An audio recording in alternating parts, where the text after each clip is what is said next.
From MTN News, this is Montana This Morning.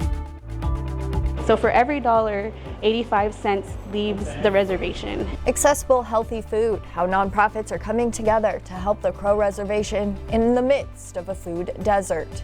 Like, how can you stoop so low and steal from a special needs person? Theft and heartbreak, what a Billings family is hoping for after falling victim to a break-in and their son's bike was stolen.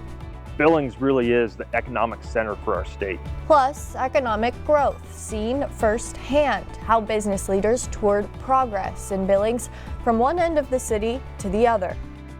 Those stories and much more coming up in the next hour. Good morning and welcome back to Montana This Morning on this Friday, September 5th. I'm Hailey Monaco here with Miller Robson. Good morning, Miller. Happy good Friday. Morning, Hailey. Yes, and TGIF Yes. as we cruise on into the weekend.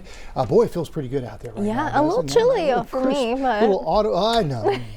Little crisp autumn It's preview fall. out It's there. starting It to is feel fall. like fall. Yeah, we're getting closer and closer, but a nice little preview of fall on the way. Yesterday we hit a high of 72. Didn't get up to, I thought we'd hit about 75 by about lunchtime. Cold front came a little quicker, so we were about 8 degrees below average. We hit our highs in the afternoon. It kind of cooled down as the day went on. Our low of 56, just a little milder than normal. Yesterday, of course, the winds were strong at times. We had a gust of 32 at the airport. Was a dry day yesterday. It's a dry start to the month. We're still ahead for the year, though. We have the latest drought monitor. We'll show you that, how we're still in great shape here with Yellowstone, or in Yellowstone County, coming up in just a bit. Right now, we're at 51 here in Billings. Humidity at 46%. Dew point temperatures at 31. Winds out of the north at about 6 miles an hour. You can see across the area, we've got 30s. Like White Sulphur Springs and Harlingen, Miles City, you're getting into the act as well. Even maybe colder tomorrow across our eastern valleys where we may see some frost waking up tomorrow morning. A lot of sunshine today, still going to be hazy, not as smoky, but it still could be thick in spots. I know southern parts of the Kitchen viewing area like Cody and Sheridan still have a air quality alert in effect because it could still be kind of thick. But outside of that, a lot of sunshine, highs in the 60s and 70s. Just a beautiful day outside of the smoke on the way. We'll take a look at your weekend forecast and those football forecasts coming up too. Yes, thank you so much, Miller. Okay. And we begin with a story we've been following closely on the Crow Reservation.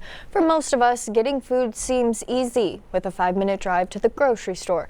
But that's not true everywhere. Several Montana counties have food insecurity rates up to 26%. And that's true on the Crow Reservation, where thousands find it a true challenge. That is why a new survey looking into food availability on the reservation is now underway as leaders strive for a healthier future. Our Matt Carmack reports.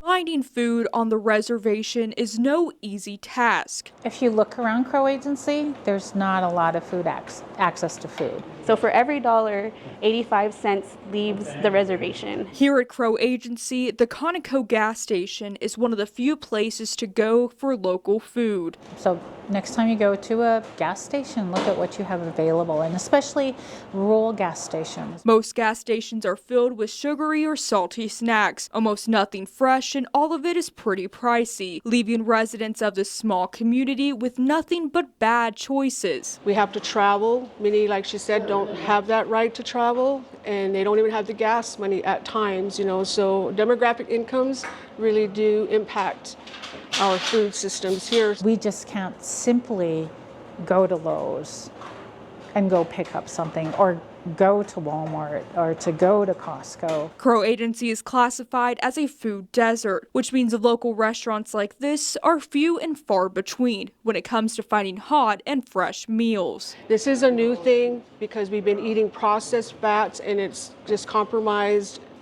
our entire health systems. Now, local Crow organizations are taking a close look at this problem, starting with the Crow Nation Local Food Market Study. It's really about trying to understand the needs of our community rather than coming with an approach of saying these are the answers. The survey is a collaboration between Plenty Doors Community Development Cooperation and 2 new nonprofits, Spotted Tail Holistic Health and Upsalaka Emu, as a way to further understand the community's needs. We're working hard. We're Upsalaka people who are looking at finding solutions to the issues that we have. Solutions like Crowfish and Game's Bison Management Program, which started giving away free bison meat to local families. That's what I'm trying to do, is just provide a healthy food source for the people. Earlier this week, the program donated 1,000 pounds of free bison meat to 120 Crow families. Everybody was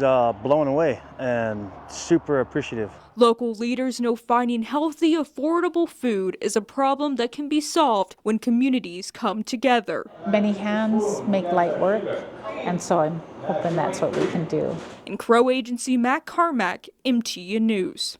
Mac, thank you. This morning, a school bus driver remains on leave following a bus crash that injured 4 students on board. It careened off an embankment last week on Shiloh Road. The bus company, First Student, contracted with School District 2, says its driver tested negative for drugs and alcohol following that crash.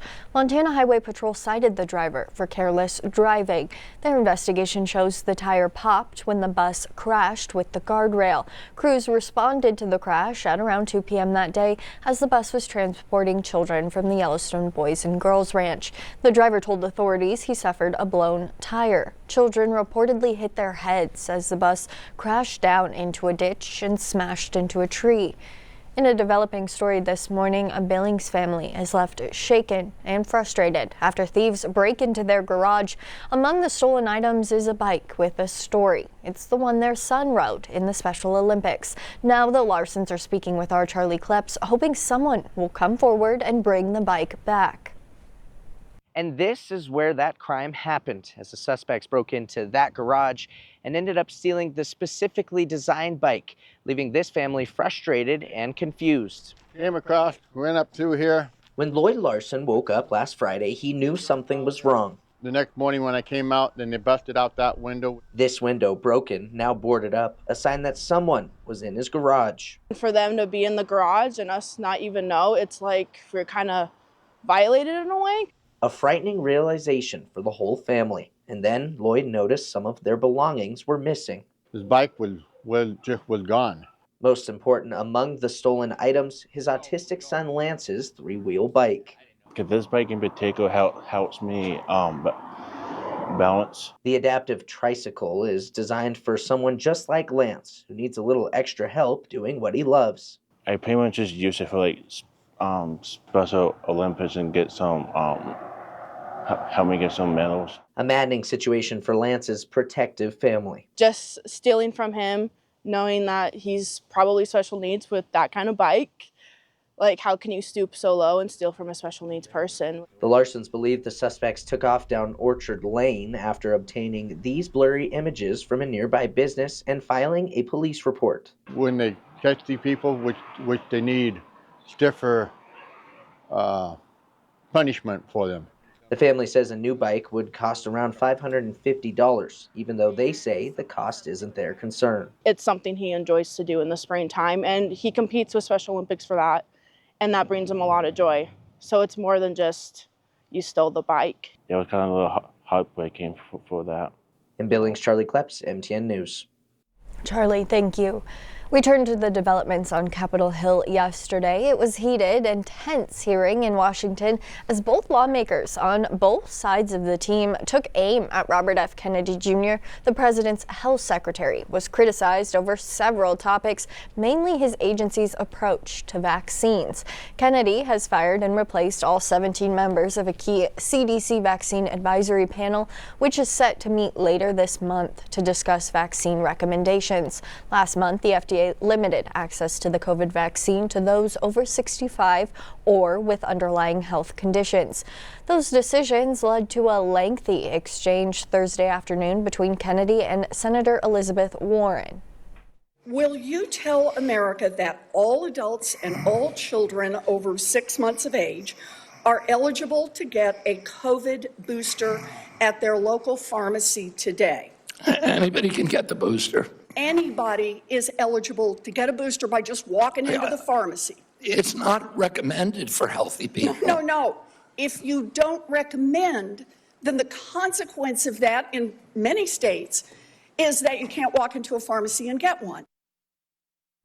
Democratic lawmakers have called for Kennedy's resignation, but as of now that appears unlikely as he enjoys the support from President Trump. College football kicks into high gear this weekend as the Montana Grizzlies open their season on Saturday against Central Washington. The teams are not exactly familiar foes, but the two produce some memorable moments. MTN's Kyle Hansen takes a look back.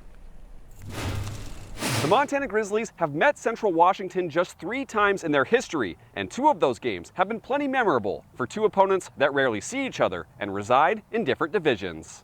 There's been plenty of comparisons to UM's schedule this year and 2008 because, like that season, they're playing 12 straight games. In 2008, Central Washington was UM's 4th opponent, and it proved anything but easy. Kalispell Flathead graduate Mike Riley quarterbacked that Wildcats team, one chapter of his decorated run at Central before he went on to star in the CFL. The game also featured receiver Mike Ferreter going for 9 catches and 133 yards for the Grizzlies, fitting with Ferreter, now the offensive coordinator, at Central. It was a back-and-forth game, with Central leading 21-7 in the second quarter, before a pair of Mark Mariani touchdowns from Cole Berquist tied it before halftime. Grizz legends were dotted all over the game, as Chase Reynolds scored twice in the second half, as UM built an 11-point lead in the fourth quarter, but the Wildcats stormed back and put the Grizzlies on upset alert. UM used its final drive to get within striking distance, and on the foot of Brody McKnight, with 1 second left, Montana prevailed 38-35 and eventually would go on to that year's national championship game. In 2021, the scene was much different.